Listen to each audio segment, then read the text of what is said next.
Et bonjour à tous, ravi de vous retrouver pour l'émission du mardi 8 juillet 2025. On se retrouve avec un Bitcoin à 108 270 $, un Ether à 2555 et on voit que tout ce top 10 est plus ou moins à l'équilibre. Il a malgré tout hyper liquide en recul de moins 5% en journalier et ensuite des performances à plus 1, plus 2, moins 2, grand maximum. On n'a pas d'énormes contre-performances ou de surperformances tout court, si ce n'est peut-être Bonk qui est dans l'intégralité dans le vert, qui nous imprime 65% en hebdo, 46% en mensuel. On est à la 40e place et presque 2 milliards pour ce même coin. Et le top 50 se clôture avec Quant, Filecoin, Algorand qui sont entre 1,5 et 1,6 milliards de capitalisation. Ça n'a guère bougé. Toujours dans un range assez détendu, j'ai envie de dire. C'est le fameux été en ventre mou tel qu'on l'espérait en tout cas au moment du printemps. On a les open interest qui remontent un petit peu depuis quelques jours et depuis le point bas qu'on avait fait le 22 juin ici. Autour de 98 500 $, on était venu chercher le point dur des 110 et plus et pour l'instant ça ne passe pas. Donc on est vraiment dans un énorme range qui grossièrement est compris entre 100 et 110 000 $. On part au niveau des news avec Goku et Bit Digital qui échangent l'intégralité de sa trésorerie contre de l'Ethereum. Ils veulent devenir donc une Ethereum Treasury Company. Ils s'alignent sur un potentiel long terme par rapport à la seconde blockchain et crypto-monnaie du marché. Bit Digital qui a accumulé plus de 100 000 Ethers et qui compte bien en ajouter davantage pour devenir donc la société holding d'ETH la plus importante au monde. L'enquête se poursuit au sujet des 80 000 bitcoins qui auraient bougé d'anciens wallets et d'anciens bitcoins. Du coup, c'est quelque chose qui a défrayé la chronique ces derniers jours avec en premier lieu donc une enquête menée par CypherTux du côté de Twitter. Et on vous a fait donc deux petites vidéos qui vous ont plu pour le coup. C'était des shorts et ça permet d'introduire notamment une nouvelle personne sur la chaîne que vous verrez de plus en plus ou que vous entendrez du moins pour les shorts et tout ce qui s'ensuit. Donc ça fait partie des petites choses qu'on met en place pour vous rendre un peu plus d'ici la rentrée. Et en tout cas par rapport à ce sujet, eh bien en effet, si en première intention il y a des choses assez troublantes qui se sont passées autour de ce sujet, des fameux 80 000 BTC qui auraient bougé, mais qui pour l'instant dans les faits réels, tout ce qui est factuel et on va dire vérifiable serait plutôt un écran de fumée avec des deadlines qui iraient jusqu'à l'automne pour peut-être passer à l'action. En tout cas, ça a le mérite de nous rappeler quelque chose d'un peu plus important et un peu plus profond qu'on a tendance à prendre pour acquis et à oublier quand on investit sur le marché des crypto-monnaies dont le Bitcoin. C'est que oui, il y a du code derrière, il y a de l'informatique et que potentiellement il y a des petits défauts de jeunesse, notamment vis-à-vis de ces fameux wallets avec un protocole au début qui, au niveau de l'entropie, de la génération des clés privées et tout ça, n'était peut-être pas au standard qu'on a atteint quelques années plus tard et qu'on utilise finalement aujourd'hui. Alors ça ne veut pas pour ainsi dire que ça n'est pas sécurisé, mais il y a peut-être des petites failles dans lesquelles certains essaieront de s'engouffrer plus tard et qui laissaient sous-entendre également du coup qu'on a les wallets de Satoshi qui pourraient tout simplement en subir les conséquences. Donc pour l'instant, voilà, beaucoup de bruit pour pas énormément de choses derrière. Il y a beaucoup de références et notamment au film Lost avec les numéros perdus. Pas mal de trucs un peu complot sur les bords, mais c'est intéressant comme sujet et ne serait-ce que pour l'exercice de pensée de se dire si oui, demain on venait à avoir pour X ou Y raison, même si c'était pas l'entité mère qui bougeait par exemple des bitcoins du wallet de Satoshi ou qui commençait à signer des transactions, ce qui donnerait un signe de vie, comment se comporterait le marché à l'arrivée donc d'un tel cataclysme pour le coup ou d'un tel tsunami. C'est plutôt là la question plutôt que le montant en tant que tel, et bien que pour rappel Satoshi a 1 million de bitcoins, donc là pour le coup en termes de montant ça réaliserait quand même une transaction assez conséquente. Donc pour ceux qui veulent en apprendre un tout petit peu plus, vous avez deux shorts de 2 minutes et 1 minute 40, je pense que ça va très vite et qui vous résument absolument tout ce qui s'est passé autour de ça ces derniers jours. Ça vous permet d'y voir un peu plus clair. En attendant, on va continuer de suivre ce feuilleton en espérant bien entendu que d'ici la rentrée, on n'ait pas une mauvaise surprise. Raphaël Bloch, avec 250 milliards de market cap, les stablecoins sont devenus un outil incontournable. Cela soulève aussi une série de questions sur leur avenir, notamment par rapport aux banques. Et on voit souvent, notamment les sorties de la BCE et de Christine Lagarde, qui n'arrêtent pas de dire que ça pourrait déstabiliser l'ordre mondial financier. Donc il est vrai qu'au vu de l'enjeu, et notamment du côté des États-Unis, eh bien c'est un sujet vraiment majeur et je suppose un des cas d'utilisation de la blockchain qui actuellement mettra le plus de monde d'accord. Et malheureusement, non, pour ceux qui ont eu des rêves plein les yeux, les Émirats Arabes Unis n'ont pas approuvé donc un Golden Visa pour les détenteurs de tonnes de la blockchain donc de Telegram. Donc pour l'instant, c'est un coup d'épée dans l'eau pour ceux qui voulaient s'exiler au travers d'un staking de tokens. Peut-être que plus tard ça verra le jour, mais en tout cas pour l'instant c'était une fake news. On a Elon Musk qui se lance en politique du côté des États-Unis avec l'action de Tesla qui a chuté de 8% et demi, je crois, hier en séance. Donc là pour le coup, bon, que dire de plus si ce n'est que je suppose que la société va en pâtir à court terme. Espérons que peut-être de nouveau ça ne sera qu'un feu de paille pour qu'il se concentre sur l'essentiel. En tout cas, c'est ce qui aujourd'hui de notre côté en termes d'investisseurs et en termes de gestion du risque devrait nous faire pondérer au niveau des actions de Tesla, s'il y en a qui en ont en portefeuille, de passer de quelque chose de positif à neutre et par la suite en fonction de comment se déroulera donc cette potentielle prétention à la politique d'un parti pur et dur, de voir si on ne passe pas à baissier par rapport à l'action de Tesla. Pour l'instant, il y a beaucoup quand même de FUD autour de cette marque et autour de Elon Musk, à juste titre parfois, et ça sera quelque chose à suivre d'une façon trimestrielle dans tous les cas. La Chine qui continue d'engranger de l'or, donc 8 mois consécutifs, ils n'ont jamais eu autant d'or. À quoi se prépare-t-il? Ça aussi, ça laisse se poser pas mal de questions. Nvidia qui n'est plus qu'à 100 milliards de devenir la première société au monde à atteindre les 4000 milliards symboliques. On a Microsoft juste en dessous à 3700, Apple à 3200, Amazon à 2370, Google à 2200 et Meta à 1800 milliards. C'est assez fou quand on y pense puisqu'il y a un moment Meta était descendu, je crois, quand il y avait eu un gigadip il y a quelques années, autour de 70 $. On est aujourd'hui à 719 $ unité. C'est un peu pareil finalement du côté de Nvidia et des supersets. Incroyable mais vrai, l'ETF spot Bitcoin de BlackRock génère désormais près de 200 millions de frais par an. Il a dépassé en seulement 18 mois le meilleur ETF qui était le S&P 500 et qui génère pour sa part autour de 185 millions à l'année. Donc un départ tonitruant pour les ETF Bitcoin, surtout celui de BlackRock. The Rational Route qui nous met en avant qu'on rentre dans le dernier semestre 2025. On est censé avoir le pic en deuxième partie de ce deuxième semestre 2025, donc entre l'automne et fin d'année.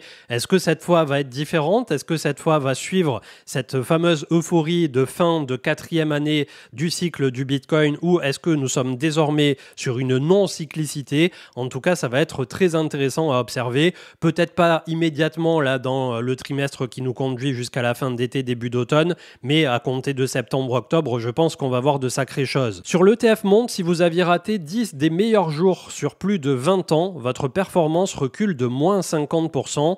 Augmentez ce chiffre à 40 jours et vous êtes en négatif. Être investi le plus tôt possible compense les accidents de parcours et notamment celui de lump sum sur un top.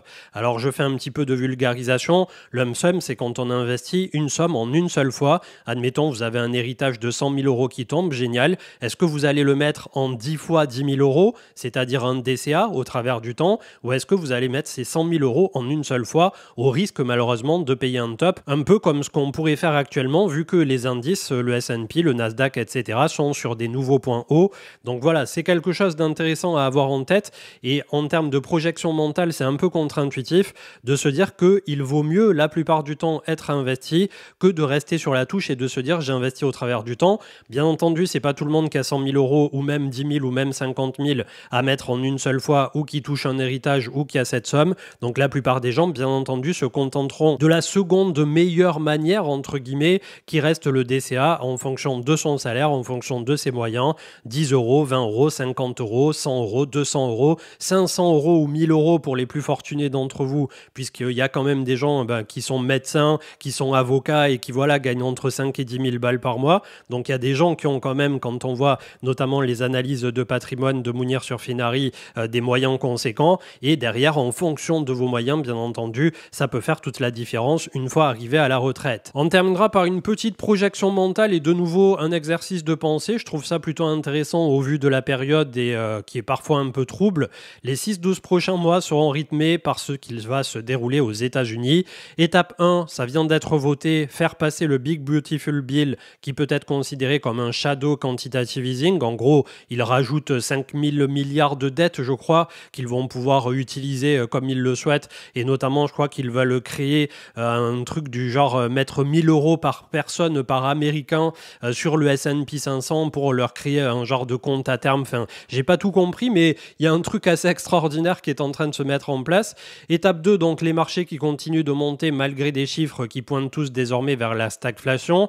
Donc c'est pour ça que Jérôme Powell notamment n'est pas pressé de baisser les taux. C'est un peu la guerre du moment et le bras de fer entre l'administration de Trump et Jérôme Powell. Phase courte et intense pour l'étape 3 entre fin d'été, automne, fin 2025 avec une mania multimarché qui jouera probablement ce sursaut de liquidité.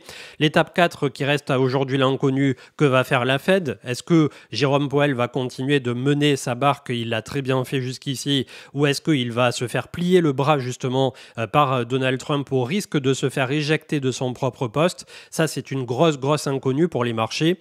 Étape 5, les marchés qui sont toujours dans l'anticipation suite à cette euphorie fin 2025, ça pourrait s'arrêter de façon abrupte. Rappelons à l'administration Trump que chaque choix a des conséquences. Et donc, étape 6, en vue des midterms en 2026, Donald commencera à s'enquérir un peu plus de consolider son trône. Le dollar qui est très bas actuellement, qui pourra encore un peu baisser, finira par rebondir après avoir creusé tout 2025 et les marchés pourraient prendre peur, hantés par l'ombre d'une potentielle récession. Ça reste bien entendu hypothétique, voilà, ça peut dépendre d'une poignée de décisions politiques et monétaires au niveau du timing, mais en tout cas, grossièrement, il y a pas mal de chances que ça puisse se dérouler ainsi. Est-ce qu'on peut avoir même une baisse d'ici la fin de l'été et un gros rebond autour de l'automne, fin d'année, pour avoir quelque chose d'un peu plus neutre début 2026? Dans tous les cas, on va avoir de nouveau des marchés avec pas mal de volatilité. L'analyse technique, on va essayer d'aller très vite puisqu'il ne s'est pas passé grand-chose cette semaine. On est toujours à 3300 milliards pour le crypto total, incluant absolument tout. Sur le marché crypto, on a défendu les 3000. On est bloqué pour l'instant à 3004, 3005. Donc statu quo de ce côté-là. C'est pareil du côté des altcoins. C'est pareil du côté des stablecoins qui pour l'instant latéralisent littéralement sur ce ratio 0.07. On n'était pas très loin de faire une troisième touchette au niveau de la trend RSI. Donc attention à ce qu'en effet on n'ait pas un peu un fuck move autour de cet été. On a le Bitcoin lui-même qui est venu chercher donc 110 000 et plus. Pour l'instant, ça bloque. Attention là aussi à ce que ça ne se mette pas à dérouler de nouveau en sens inverse. Tandis que la Bitcoin dominance reste très haute perchée. On a certes une divergence entre le RSI et la BTCD, mais on est toujours au-dessus de 65%, voire 70% si on retranche les stablecoins. 2550 pour Ether qui lui est au contact 3 points de la petite trend de long terme ici qu'il avait initié à compter de mars 2024, ça n'est pas rien. C'est une configuration explosive, mais explosive si Bitcoin ne vient pas nous dérouler de nouveau une piste de bobsleigh. Donc on croise les doigts en effet pour que cet automne soit placé sous l'égide de cette fameuse alt season que les particuliers n'auront que trop attendu. Le DXY, le dollar américain qui était venu chercher donc la semaine dernière 96.4, le RSI est à plat. Le cours, on ne sait pas trop, il se cherche pour l'instant. On était descendu sous la première présidence de Trump jusqu'à 88. Au niveau de ce DXY, donc là on est venu de beaucoup plus haut, on était quasiment à 115 sous Biden, on est à 97. Vous voyez que ne serait-ce qu'en partant de la zone que nous sommes en train de travailler, un simple retour à la médiane, on est à plus 6%, un retour au premier point haut, on est à 13, et un retour à l'ATH, on est à plus 18% sur le ratio du dollar. Donc là aussi, il y a des arbitrages et il y a des coups à jouer entre les monnaies que vous détenez actuellement, la possibilité d'acheter des choses en euros, de les vendre pareil au niveau de la conversion euro-dollar, notamment les fameux CW8, WPEA qui sont cotés en euros et qui sont encore en retard par rapport aux cotations en dollars. Donc essayez de réfléchir un minimum au cours de cet été sur comment vous pouvez tirer profit du potentiel rebond du dollar qui viendra là aussi au niveau du timing sous 1 à 3 trimestres grand maximum. Le S&P, comme on l'a vu tout à l'heure, qui a fait un nouveau point haut donc autour de 6285 pourrait venir s'appuyer à minima sur la zone de sortie autour de 6150. Le Nasdaq, c'est exactement pareil. On est venu autour de quasi 23 000 points. On est à 22 900. On pourrait venir s'appuyer sur les 22 225. Là, pareil, on a fait un V-bottom sur tous ces indices. On a perdu 20%, on a récupéré 25%. Si c'est pas 30 pour le Nasdaq, vous vous doutez bien que derrière, ça va pas faire que monter en ligne droite. Et on clôturera avec le gold au niveau des commodités qui est toujours bloqué entre grossièrement sa moyenne mobile 20 qui se trouve à 3200 $ l'once et le point haut qu'il avait fait à 3500 $ l'once tout pile. Ceci étant dit, le RSI est en train petit à petit de perdre un peu de sa vigueur. Je vous souhaite une excellente journée. On se retrouve soit au mieux ce week-end, au maximum lundi prochain. C'est l'été, on souffle un peu, il ne se passe pas grand-chose comme vous l'avez vu.